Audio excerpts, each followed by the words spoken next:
Good morning students.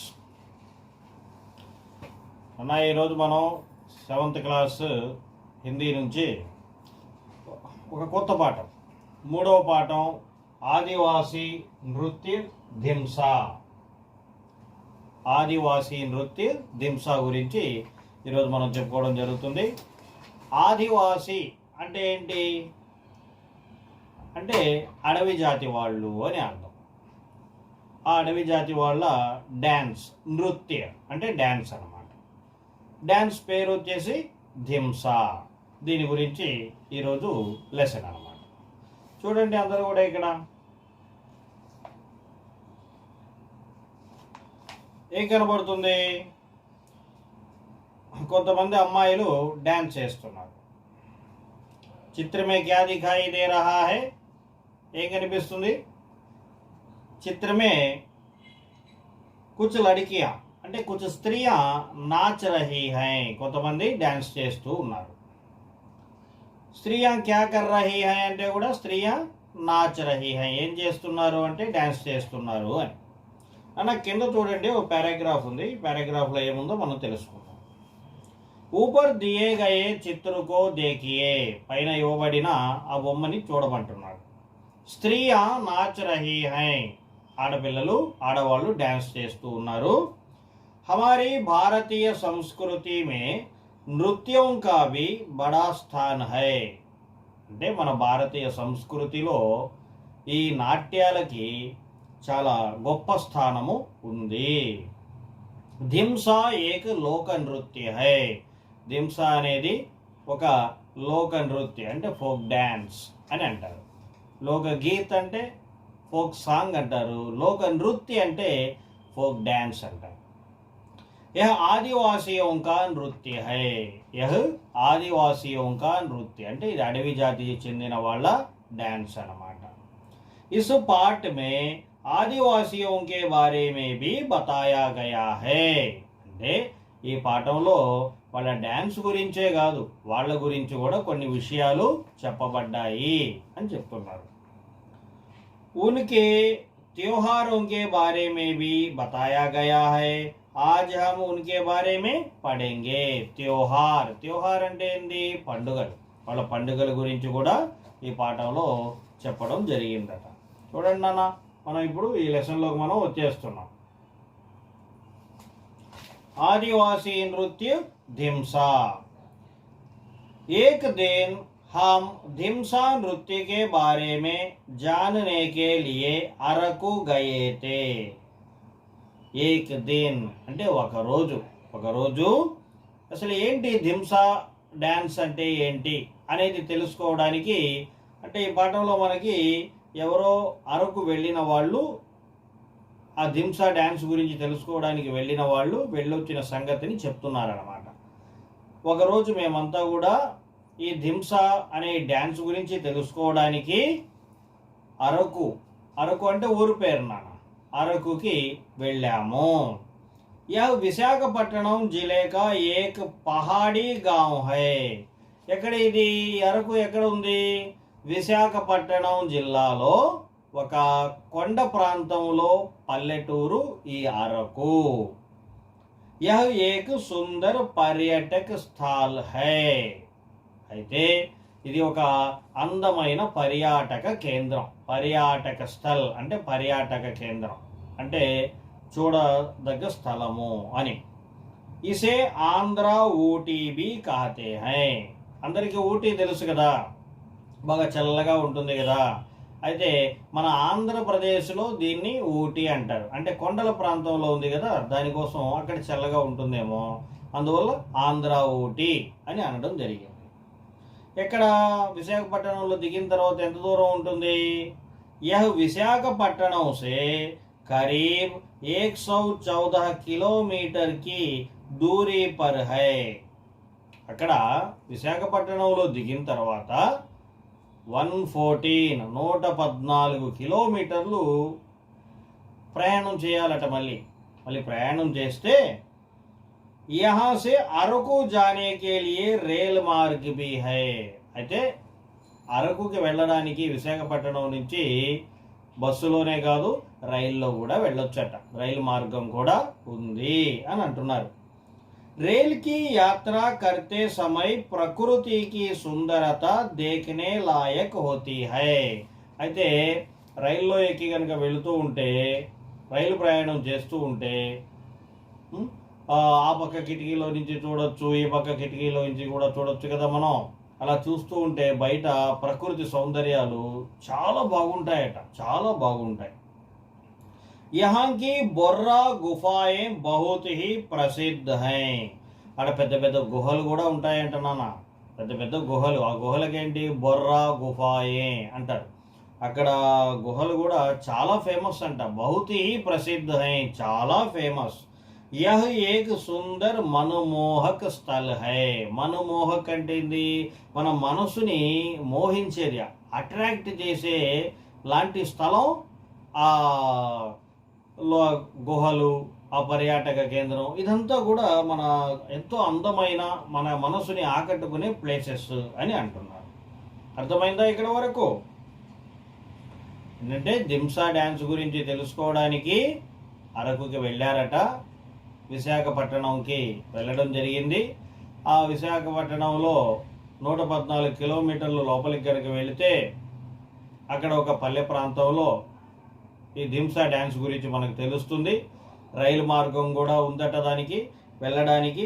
రైల్లో వెళుతున్నప్పుడు ఆ ప్రకృతి సౌందర్యాలు చాలా చూడముచ్చటగా మన మనసుని ఆకట్టుకునేలాగా ఉంటాయట. అయితే వెళ్ళే సందర్భంలో మనకి ఎన్నో గుహలు కూడా కనిపిస్తాయి, అవి కూడా చాలా బాగుంటాయి. వాటి పేరు బొర్రా గుఫాయే. ఓకేనా? సెకండ్ पैराग्राफ చూడండి నాన్న. అరకు మే ఆదివాసీ లోగ్ రహతే హై. అరకు, మనం మాట్లాడే ఊరి పేరు అరకు గురించే కదా. అరకులో ఆదివాసీ లోగ్ రహతే హై. మనం మాట్లాడుకుంటున్న డ్యాన్స్ అడవి జాతి వాళ్ళ డ్యాన్స్ గురించి. అరకులో ఎవరున్నారు? ఆదివాసీ లోగ్ రహతే హై, వాళ్ళు ఉంటారట, అడవి జాతి వాళ్ళు ఉంటారట. వే కువి భాషా మే బాత్ కర్తే హై. కువి భాష. ఇప్పుడు చూడండి, మనం తెలుగు మాట్లాడతాం, ఇంగ్లీష్ మాట్లాడతాం, హిందీ మాట్లాడతాం, ఇలా భాషను మాట్లాడతాం కదా. అలాగే అక్కడ ఉండే ఆదివాసీయుల భాష ఏంటి? కువి. భాష పేరు కువి భాష. ఉస్ భాషకి కోయి లిపి నహీ హై. అంటే ఏంటి? వాళ్ళు మాట్లాడడానికేనట భాష, రాయడానికి వాళ్ళకి వర్ణమాల లేదు, ఇలు లేవు వాళ్ళకి. మనకి తెలుగు, హిందీ, ఇంగ్లీష్ ఇలా ఇన్ని భాషలకు ఉన్నట్టుగా వాళ్ళ భాష కేవలం మాట్లాడుకోవడానికే తప్ప రాసుకోవడానికి లిపి లేని భాష. వే కోయా తెలుగు ఒడియా మే భీ బాత్ కర్తే హై. చూసారా, వాళ్ళు కేవలం కువి భాషలోనే కాదు, కోయ భాషలో కూడా మాట్లాడతారట, తెలుగులో కూడా మాట్లాడతారట, ఒడియా భాషలో కూడా మాట్లాడతారంట. ఎవరు? ఆ ఆదివాసీలు, ఆ అడవి జాతి వాళ్ళు. ధింసా ఉనికి సంస్కృతి కా ప్రముఖ నృత్య హై. ఇప్పుడు మనం మెయిన్ టాపిక్ దగ్గరికి వచ్చాం, డ్యాన్స్ దగ్గరికి. ఆ ఆదివాసీలు ఎవరు? అరకులో ఉండే ఆదివాసీలు, కువి భాష మాట్లాడే ఆదివాసీయులకి వాళ్ళ సంస్కృతి ప్రకారం వాళ్ళ ముఖ్యమైన డ్యాన్స్ ఏంటంటే ధింసా. इस लोक नृत्य का आरंभ సోంపి నామక్ గావ్ మే హువా తా. చూసారా, అసలు ఈ ధింసా అనే డ్యాన్స్ ఎక్కడ స్టార్ట్ అయింది అంటే సోంపి అనే ఒక ఊర్లో ఈ ధింసా అనే డ్యాన్స్ మొదటగా ప్రారంభించడం జరిగింది. ఎప్పుడు ఇది డ్యాన్స్ ఎప్పుడు చేస్తారయ్యా అంటే యహ్ त्योहारों और उत्सवों के दिनों में नाचा जाता है. డ్యాన్స్ ఎప్పుడు చేస్తారయ్యా అంటే వీళ్ళు త్యోహార్ అంటే ఏంటి? పండుగలు, పండుగల సమయాల్లో, ఉత్సవ్ ఏదైనా జాతరల సమయాల్లో ఈ డ్యాన్స్ చేయడం జరుగుతుంది. నృత్య देखने के लिए दूर दूर से पर्यटक आते हैं. అయితే ఆ డ్యాన్స్ ఎంత బాగుంటుందయ్యా అంటే నృత్య देखने के लिए, ఆ డ్యాన్స్ చూడడానికి దూర దూర ప్రదేశాల నుంచి జనాలు కూడా అక్కడికి వస్తారట. కభీ కభీ వే ఇన్కే సాత్ మిలుజులకర్ నాచతే భీ హై. చూసారా, వాళ్ళలో ఆ మూమెంట్ వచ్చేస్తుంది చూసే వాళ్ళకు కూడా మనం సినిమాలు చూసేటప్పుడు కొన్ని మ్యూజిక్లకి వాటికి మనలో కూడా వైబ్రేషన్స్ వచ్చేసి మన కాలు చేయి ఇలా డ్యాన్స్ చేస్తూ ఉంటాయి కదా. అలాగే ఈ ధింసా డ్యాన్స్ వాళ్ళు చేస్తూ ఉంటే ఆ డ్యాన్స్ చూడడానికి దూర దూర ప్రదేశాల నుంచి వచ్చిన జనాలు కూడా వాళ్ళు దానికి అట్రాక్ట్ అయిపోయి వాళ్ళు కూడా డ్యాన్స్ చేయడం స్టార్ట్ చేస్తారట. ఇది నాన్న సెకండ్ పారాగ్రాఫ్. ఓకేనా. థర్డ్ పారాగ్రాఫ్, అసలు ధింస అంటే ఏంటి అని థర్డ్ పారాగ్రాఫ్లో తెలుసుకుందాం. ధింసా కా అర్థ హై కూదనా, జోరు జోరు సే కదం హిలానా. అసలు ధింస అంటే ఏంటంటే కూదనా అంటే ఎగిరి అటు దుమకడం, ఎగిరి దూకడాన్ని ధింస అంటారు. ఎలా జోరు జోరు సే కదం హిలానా. ఇంకోటి ఏంటంటే జోరు సే అంటే చాలా ఫాస్ట్గా స్పీడ్గా, కదం అంటే కాళ్ళు అన్నమాట. కాళ్ళు స్పీడ్గా ఆడించడం, ఎగిరి దూకడం, దీన్ని ధింస అని అంటారు. జహా నృత్య కియా జాతా హై ఉస్ స్థాన్ కో చావడి కహతే హై. అయితే డ్యాన్స్ చేసే ప్లేస్ని, క్రికెట్ ఆడితే క్రికెట్ గ్రౌండ్ అని ఇలా అంటాం కదా, అలాగా ఈ ధింస డ్యాన్స్ చేస్తారే ఆ డ్యాన్స్ చేసే ప్లేస్ని చావడి అని అంటారు. वे तुडमू नामक वाद्य यंत्र का उपयोग करते हैं. మరి డ్యాన్స్ చేస్తుంటే మ్యూజిక్ కూడా కావాలి కదా. ఆ మ్యూజిక్ ఏంటి, వాళ్ళ మామూలుగా ఫ్లూట్, తబలా ఇవన్నీ ఎలాగో అలాగే వాళ్ళకి తుడుము అని ఒక వాద్య యంత్రం ఉంటుంది. అది గిటార్ లాగా వీణలాగా వాయించేదానికి. इस नृत्य में एक मुख्य नर्तक रहता है. అయితే మెయిన్ డాన్సర్ ఒకడు ఉంటాడంట. ఈ డ్యాన్స్ మొత్తానికి మెయిన్ అంటే అందరూ అతన్ని ఫాలో అవ్వాలన్నమాట. మెయిన్ డాన్సర్ ఒక హీరో లాగా ఒక అతను ఉంటాడు. ఏక నర్తక్ అంటే డాన్సర్ ఉంటాడు అనమాట. ఇసే నాటకారి కహతే హై. అలాంటి డాన్సర్ని ఏమంటారు, నాటకారి అంటారు అనమాట. वह एक हाथ में मोर के पंख और दूसरे हाथ में बांसुरी लेकर नाचता है. ఆ మెయిన్ డాన్సర్ ఏమంటారు ఆయన్ని, నాటకారి. ఆయన ఏం చేస్తాడు, ఒక చేతిలో మోర్ కే పంఖ్ అంటే నెమలి ఈకల్ని ఒక చేతిలో పట్టుకొని ఉంటాడు. ఒక చేతిలో నెమలి ఈకలు పట్టుకొని ఉంటాడు, ఇంకొక చేతిలో బాంసురి అంటే ఫ్లూట్ పట్టుకొని ఉంటాడు. అవి రెండు పట్టుకొని డ్యాన్స్ చేస్తాడు అనమాట. यह नृत्य गोलाकार में मानव हार की तरह बनकर नाचते हैं. గోళాకార్ అంటే రౌండ్గా అనమాట. అందరూ రౌండ్గా చేరుతారు. రౌండ్గా చేరి అందరూ కూడా ఒకరి చేతులు ఒకరు పట్టుకొని అలాగా రౌండ్గా చుట్టుముట్టి వాళ్ళు డ్యాన్స్ చేయడం జరుగుతుంది. దల్ కే సభీ లోగ్ నాటకారి కే అనుసార్ నాచతే హై. అందరూ కూడా ఈయన ఎలా డ్యాన్స్ చేస్తే అలాగే, ఈయన ముందుకి స్టెప్ వేస్తాడా వెనక్కి స్టెప్ వేస్తాడా, ఈయన ఎలా స్టెప్స్ వేస్తూ ఉంటే అందరూ కూడా అలాగే డ్యాన్స్ చేస్తారట. లాస్ట్ పారాగ్రాఫ్ నాన్న. వే కొర్రా కొట్ట, ఇటుకల పండుగ, మోదకొండమ్మ జాతర, నంది వింటింగ్ త్యోహార్ మనాతే హై. చూసారా వీళ్ళ పండుగలు ఎలా ఉన్నాయో, ఇవన్నీ వాళ్ళ పండుగల పేర్లట. ఏంటి, కొర్రా కొట్ట, ఇటుకల పండుగ, మోదకొండమ్మ జాతర, నంది విటింగ్, ఇవన్నీ వీళ్ళ పండుగల పేర్లు. ఈ పండుగలన్నీ వాళ్ళు జరుపుకుంటారు. మోదకొండమ్మ ఉనికి దేవి హై. వాళ్ళ గ్రామ దేవత ఎవరో తెలుసా, మోదకొండమ్మ వాళ్ళ దేవతట. వాళ్ళకి ఏ కష్టం వచ్చినా ఆమెను వేడుకుంటే ఆ కష్టాలు దూరం చేసే దేవత వాళ్ళ దేవుడు, గాడ్ ఎవరయ్యా అంటే మోదకొండమ్మ. उत्तरांध्र ओडिशा के लोग मोदकोंडम्मा की पूजा करते हैं. అంటే ఉత్తరాంధ్ర అంటే నార్త్, మన ఆంధ్రాలో నార్త్ సైడ్ వాళ్ళందరూ కూడా ఇక ఒడిస్సా వాళ్ళు, ఒడిస్సా అంటే ఏంది తెలుగులో ఒరిస్సా అంటాం కదా, ఈ ఒరిస్సా వాళ్ళు వీళ్ళంతా కూడా ఆ మోదకొండమ్మని పూజలు చేస్తారు. యహా హోనే వాली జాతర బహుత్ ప్రసిద్ధ హై. అక్కడ ఎవ్రీ ఇయర్ జాతర జరుగుతుంది. జాతర భలే ఫేమస్ అంట, చాలా బాగా చేస్తారట. आंध्र सरकार यहाँ पर तरह तरह के उत्सवों का आयोजन करती है. यह सुंदर और मनमोहक स्थान है. మన ఆంధ్ర గవర్నమెంట్ అక్కడ మంచి జాతరలన్నీ కూడా మంచిగా జరుగుతుంది. చాలా ముచ్చటైన ప్రదేశము. ఒకసారి చూడండి అన్న, ఓవరాల్గా టోటల్గా ఒకసారి ఒక్కొక్క పారాగ్రాఫ్ గురించి చెప్తాను. మొదటి పారాగ్రాఫ్ ప్రకారం ఏంటి, ఒకరోజు అందరూ కూడా ఈ దింసా డ్యాన్స్ గురించి తెలుసుకోవడానికి అరకు అనే ప్రాంతానికి వెళ్ళారు. అది విశాఖపట్నం జిల్లాలో ఒక కొండ ప్రాంతంలో ఉంటుంది. అది చాలా మంచి పర్యాటక స్థలం. దీన్ని ఆంధ్ర ఊటీ అని కూడా అంటారన్నమాట. ఇది విశాఖపట్నం నుంచి 114 కిలోమీటర్లు లోపలికి వెళితే అక్కడ అంత దూరంలో ఆ పర్యాటక స్థలం అనేది ఉంది. అక్కడి నుంచి అరకుకి వెళ్ళడానికి రైలు మార్గం కూడా ఉందంట. అయితే రైల్లో వెళ్ళేటప్పుడు ఆ చుట్టుపక్కల ప్రకృతి సౌందర్యాలు చాలా చూడముచ్చటగా ఉంటాయి. అలా వెళుతున్న సందర్భంలో చాలా గుహలు కూడా కనిపిస్తాయి. వాటిని బొర్రా గుహలు అని అంటారు.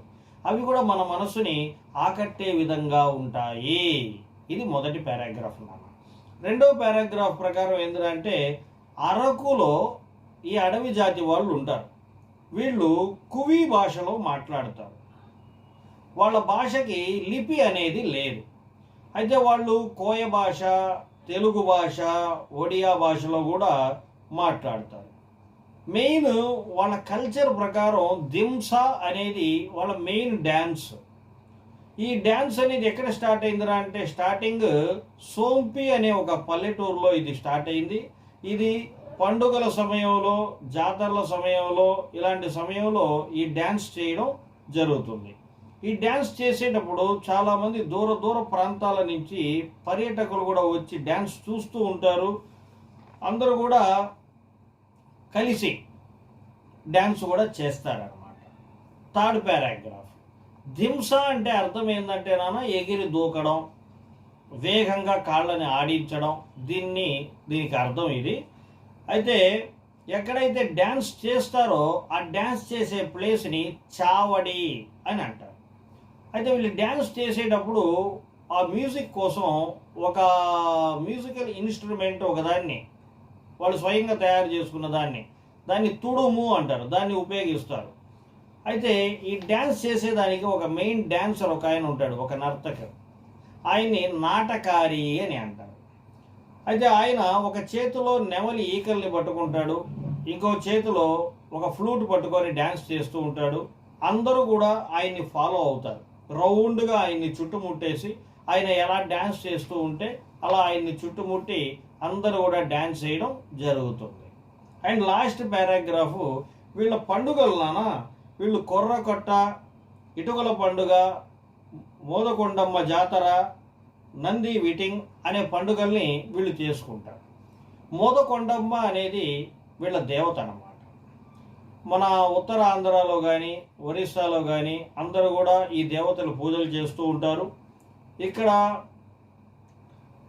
జరిపే జాతర చాలా ఫేమస్. మన ఆంధ్ర గవర్నమెంట్ కూడా అక్కడ చాలా జాతరలు జరుపుతూ ఉంటుంది. ముఖ్యంగా చెప్పాలంటే ఇది చాలా అందమైన, మన మనసుల్ని ఆకర్షించే ఒక మంచి పర్యాటక కేంద్రము అని ఇక్కడ చెప్పడం జరుగుతుంది. ఏనా పిల్లలు, దింసా ఆదివాసీ నృత్య దింసా పాఠం అర్థమైందా నాన్న? దింసా అంటే ఏంటో ఇప్పుడు అర్థమైంది కదా. అది ఇలాంటి ఇంకా మరిన్ని పాఠాలు మీకు కావాలి, 7th క్లాస్కి సంబంధించి ఇంకా పాఠాలు మాకు కావాలి సార్, ఇంకా మాకు గ్రామర్ కూడా కావాలి అని ఇంట్రెస్ట్ ఎవరికైతే ఉందో అలాంటి వాళ్ళు నా ఛానల్ని సబ్స్క్రైబ్ చేయండి, షేర్ చేయండి, లైక్ చేయండి. మీకోసం నేను నా వీలైనన్ని నాకు తెలిసిన జ్ఞానం మొత్తాన్ని మీకు పంచడానికి ప్రయత్నం చేస్తాను. ఓకేనా పిల్లలు? ధన్యవాదాలు.